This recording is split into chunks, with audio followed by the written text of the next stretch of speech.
Faraday's law of electromagnetic induction, ये chapter number 36 है रेजनिक का। अब इसमें हम कंसिडर कर रहे हैं कि a current loop in a magnetic field, जब वो मैग्नेटिक फील्ड के अंदर एक करंट लूप होता है, यानी एक कोई भी वायर है which is converted into a loop, और उसको जब मैग्नेटिक फील्ड में it will experience a torque. अब वो टॉर्क जो है which is due to that magnetic field, और वो टॉर्क रोटेट करता है लूप को। अब यही सिमिलर कंडीशन हम कंसिडर करते हैं कि a loop of wire in which there is no current is place in a magnetic field. First of all जब हम कंसिडर कर रहे थे उस केस में क्या था, जब एम्पियर सर्किट लॉ की बात हम करते थे तब वो लूप ऑफ वायर था जिसमें करंट था, और उस लूप ऑफ वायर को जब आप मैग्नेटिक फील्ड के अंदर रखते थे a turning effect was produced which was known as torque. लेकिन इस केस में हम कंसिडर कर रहे हैं सेम सिचुएशन के लूप ऑफ वायर है, लेकिन उसमें से कोई करंट फ्लो नहीं कर रहा। It is place in the magnetic field and a torque applied by an external agent rotates it. यानी by mechanical means we are rotating that loop of wire, उस loop of wire को rotate कर रहे हैं, और वो loop of wire rotate कर रही है किसमें, magnetic field में। अब जब वो magnetic field में rotate करेगी, so it was seen that कि जब वो rotate करती है magnetic field में, उसके अंदर इस loop of wire में current induce हो जाता है। अब वो current कहाँ से आता है? This current, induced current, is due to the rate of change of magnetic field strength. Magnetic field strength किससे derive होती है? It is derived from the magnetic flux. So the number of line passing through the coil जब change करता है per unit time, rate of change of flux per unit time, it induces a current in the magnetic, यानी हमने वो coil consider की थी, अब उसके ऊपर आपने कोई किसी किस्म का एक्सटर्नल सोर्स नहीं अप्लाई किया था, कोई बैटरीज अप्लाई नहीं की थी कि इसमें से करंट फ्लो करे, लेकिन उसमें करंट इंड्यूस हुई।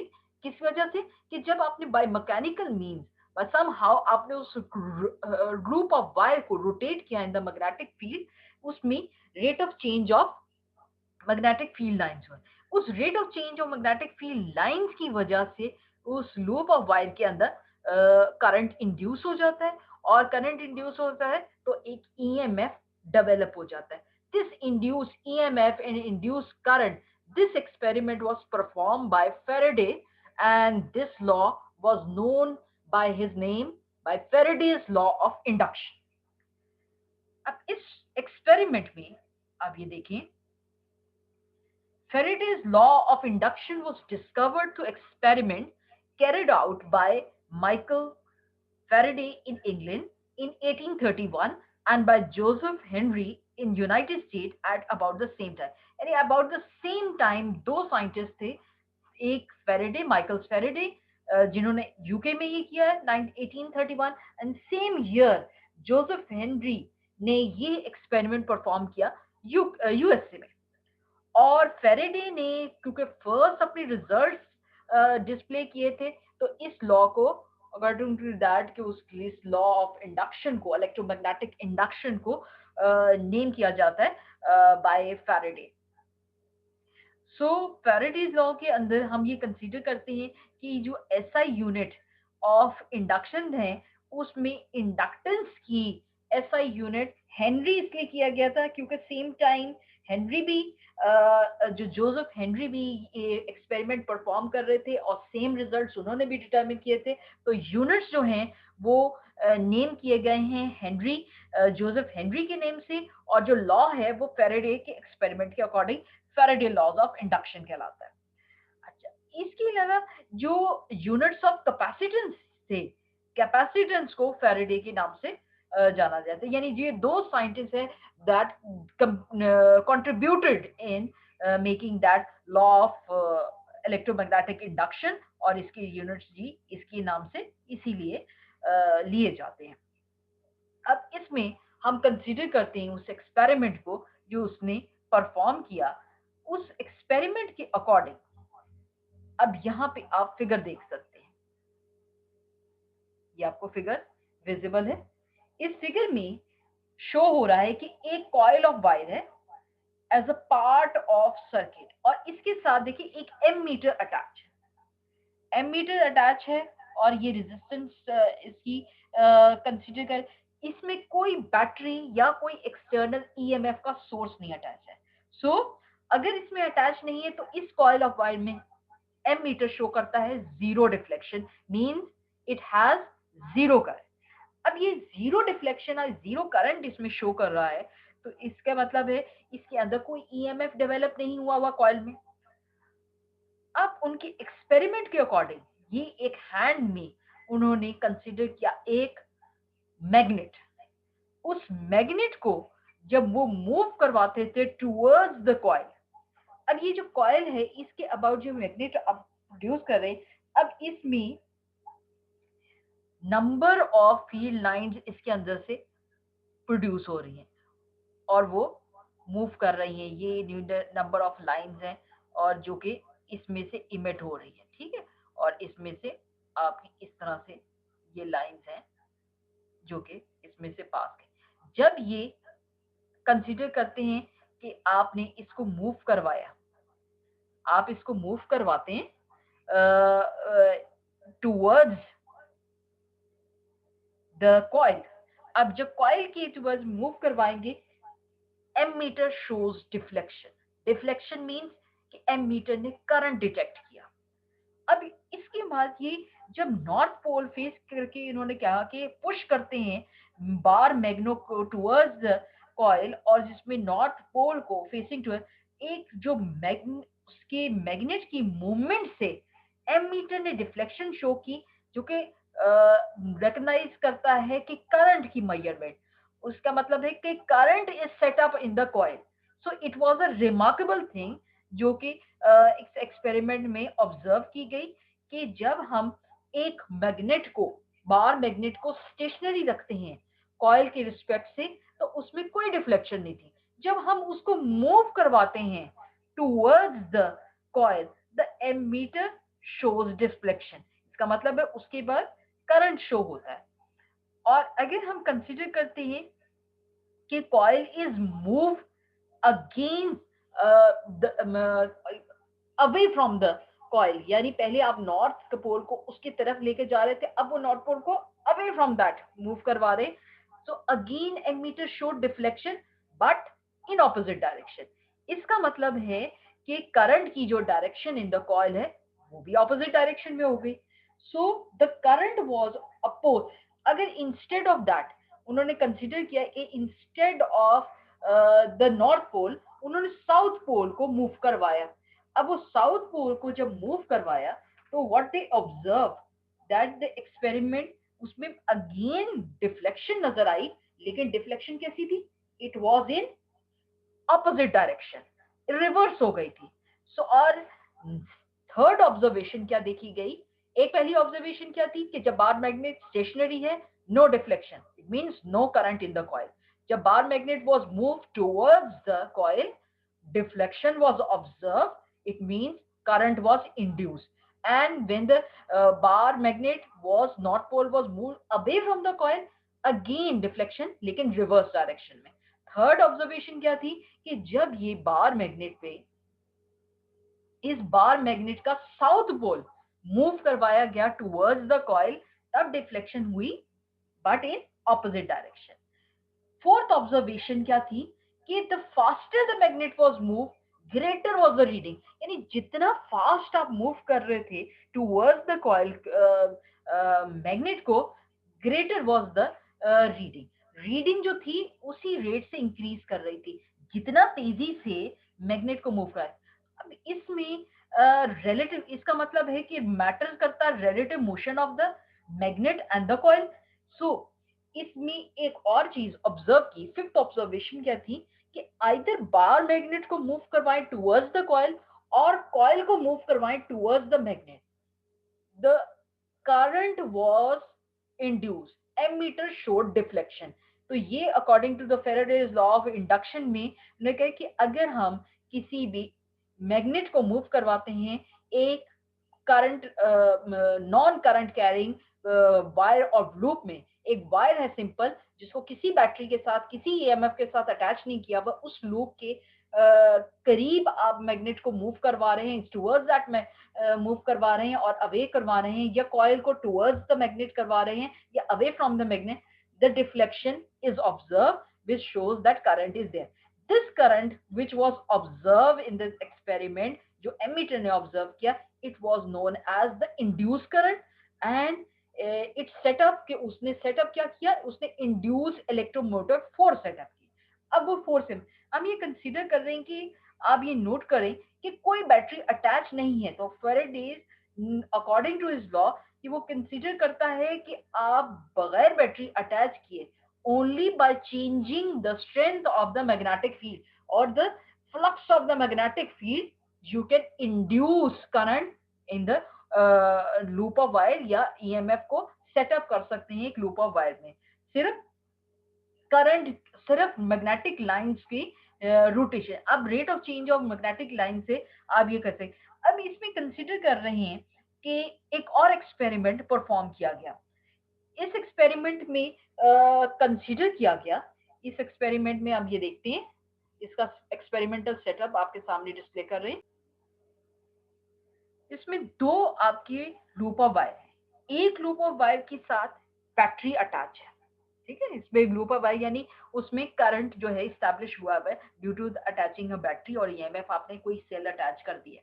दूसरा आपका लूप ऑफ वायर है which only contains an ammeter, कोई ईएमएफ, कोई करंट सप्लाई नहीं हो रहा, कोई चार्ज फ्लो नहीं कर रहा। अब इन दो लूप ऑफ वायर्स को जब एक दूसरे की रिस्पेक्ट से मूव करवाया जाता है, टुवर्ड्स देम मूव करवाया जाता है और अवे फ्रॉम देम मूव करवाया। As you know from the Ampere circuit law कि किसी भी लूप ऑफ वायर पे जब करंट फ्लो करता है उसके अबाउट कंसेंट्रिक सर्कल्स में, which you can measure from the right hand rule, concentric circles की फॉर्म में मैग्नेटिक फील्ड डेवलप हो जाती है। अब वो जो मैग्नेटिक फील्ड इसके अंदर डेवलप होती है, ये मैग्नेटिक फील्ड इन्फ्लुएंस करेगी सेकेंड लूप ऑफ वायर पे जिसके साथ सिर्फ एक एमीटर है। अब वो magnetic field lines extending towards the second loop of wire, अब वो लूप ऑफ वायर के साथ एक जब वो उसकी टुवर्ड्स, ये दोनों लूप एक दूसरे के रिस्पेक्ट से अगर कंसीडर करते, एक एमीटर वाला लूप ऑफ वायर स्टैटिक है और दूसरा जो है मूव कर रहा है टुवर्ड्स इट और away from it, deflection is observe on the ammeter. It means कि एक current carrying loop of wire can induce current on a loop of wire which does not have any current, which is not carrying any current, or even no EMF or battery is attached to that current. So उस loop of wire में, so इन experiment को perform करने से conclude किया गया by Faraday's law, and it was named as Faraday's law of induction, that is rate at which the current is changing, rate of change uh, of magnetic field, it is defined as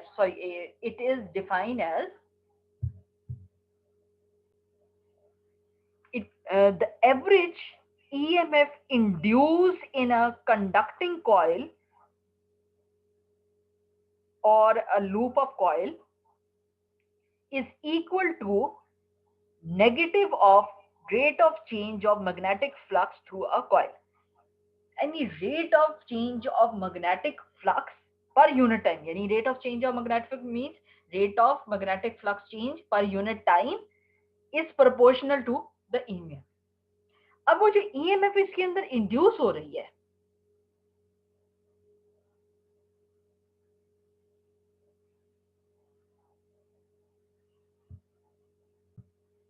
इसमें जो EMF induce हो रही है उसकी respect से हम consider करते हैं कि जिस रेट से उसमें चेंज आ रहा है उसी रिस्पेक्ट से उसके अंदर EMF इंड्यूस हो रही है। अब ये जो नेगेटिव साइन है, this negative sign was explained by the Lenz's law. In the Lenz's law, it was explained कि हमारा किस तरह से ये डायरेक्शनल चेंज उसके अंदर प्रोड्यूस होता है। First of all, Faraday's law of induction में ही अगर आप नेक्स्ट उसमें कंसीडर किया गया फेरेडेज लॉ ऑफ इंडक्शन को. Imagine that these are the lines of magnetic field coming from the bar magnet, जैसे फिगर 1 में हमने कंसीडर किया, and from the right hand current loop in figure 2. Some of those field lines pass through left hand coil in both figure. As the magnet is moved in this situation of figure 1, or as the switch is opened or closed in figure 2, close or figure 2, the number of lines of magnetic field passing through the left hand coil changes. As the Faraday's experiment showed, the technique that it is the change in the number of field line passing through a current loop that induces the EMF in the loop. अभी उनके according conclude किया गया कि Faraday's law of induction के according जब ये imagine किया जाता है कि कोई भी बार मैग्नेट है उसमें से मैग्नेटिक फील्ड लाइंस इमर्ज हो रही है.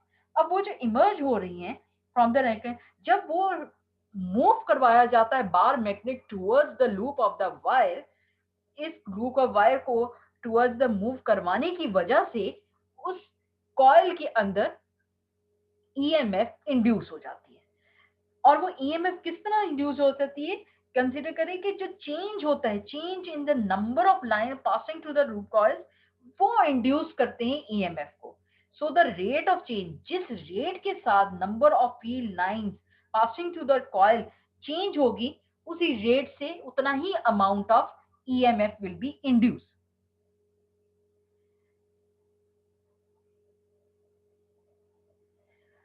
Now we introduce you magnetic flux. अगर मैग्नेटिक फ्लक्स, क्योंकि मैग्नेटिक फ्लक्स के ऊपर डिपेंड कर रहा है. मैग्नेटिक फ्लक्स जैसे कि आपको पता है वो किसके ऊपर डिपेंड करता है? Magnetic flux is the integral of magnetic field into that element of area.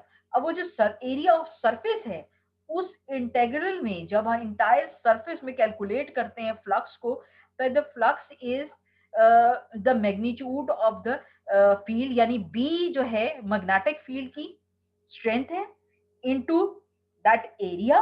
और हम ऐसे यूनिट में कंसीडर करते हैं कि इसके यूनिट्स जो हैं, इस units are equal to weber. वो टेस्ला की फॉर्म में, ये कि आप पहले भी कर चुके. This is the real definition of electromagnetic induction, Faraday's law of induction, that the induced EMF in a circuit is equal to the negative of the rate at which the magnetic flux to the circuit is changing with time. अब ये with respect to the time जो change हो रहा है, हम इसको किस तरह से डिनोट कर सकते हैं? So this is the mathematical form of Faraday's law, जिसमें E जो है it is representing the induced EMF and it is proportional to rate of change of flux per unit time. So अब अगर इसमें rate of change of flux को हम consider करें तो यूनिट्स हैं वेबर्स पर सेकेंड, और जो EMF है उसकी यूनिट है वोल्ट्स. अब इसमें जो माइनस साइन है, इसमें जो माइनस साइन है, it tells us an important thing कि हमेशा direction of the induced EMF is against the cause which is creating that in EMF. अगर हम मूव करते हैं और ये हमारे जो डायरेक्शन है कि डायरेक्शन ऑफ द EMF पर डिपेंड करता है, ये हमें कहां से पता चलती है? नेक्स्ट में जो हम पढ़ेंगे लेंजेस लॉ, वहां से ये डिटरमाइन होती है. Now if the coil consists of n turns, then an induced EMF appears in every turn. Means के EMF अगर हम कंसीडर कर रहे हैं, कॉइल जो है एक सोलेनोइड की फॉर्म में जिसमें n नंबर ऑफ टर्न्स हैं, तो ईच टर्न के अंदर वो EMF इंड्यूस होगी. तो जो टोटल EMF है वो क्या होगी? इंडिविजुअल टर्न की सम जो एक्सपेरिमेंट. तो total EMF induce will be equal to, यहाँ पे एक फैक्टर आ जाएगा n का. So there are many ways of changing the flux through a coil, first of all, first is moving a magnet relative to the loop, जैसे कि figure 1 में किया. Number 2, changing the current in a near by circuit, यानी दो coils आपने रख दी, एक पे करंट रख दिया. अब उसके करंट को अगर आप ऑन स्विच ऑन ऑफ करते रहते हैं, उससे भी वो चेंज होगा. ठीक है. Third one, moving the loop in a non uniform field. Moving the coil in a non uniform, कोई आपकी फील्ड की स्ट्रेंथ जो है वो वेरी कर रही है, तब भी आपका लूप ऑफ कॉइल के अंदर जो है वो करंट इंड्यूस करवा सकते हैं. Rotating the loop, rotating the loop in a fix magnetic field, यानी मैग्नेटिक फील्ड ऑफ लाइंस की डायरेक्शन चेंज नहीं हो रही, स्ट्रेंथ चेंज नहीं हो रही, आप कॉइल को रोटेट कराएं बाय साइड मैकेनिकल मीन्स और सब एट सम एंगल, तब भी उसके अंदर करंट है. Next is changing the size और shape of the loop. Size और शेप ऑफ द लूप को चेंज करेंगे, तब भी ईएमएफ उस लूप में इंड्यूस हो जाएगी, करंट उसमें इंड्यूस हो जाएगा. So these are the several ways through which you can induce EMF, and after induction of the EMF setup on that loop, current is induced.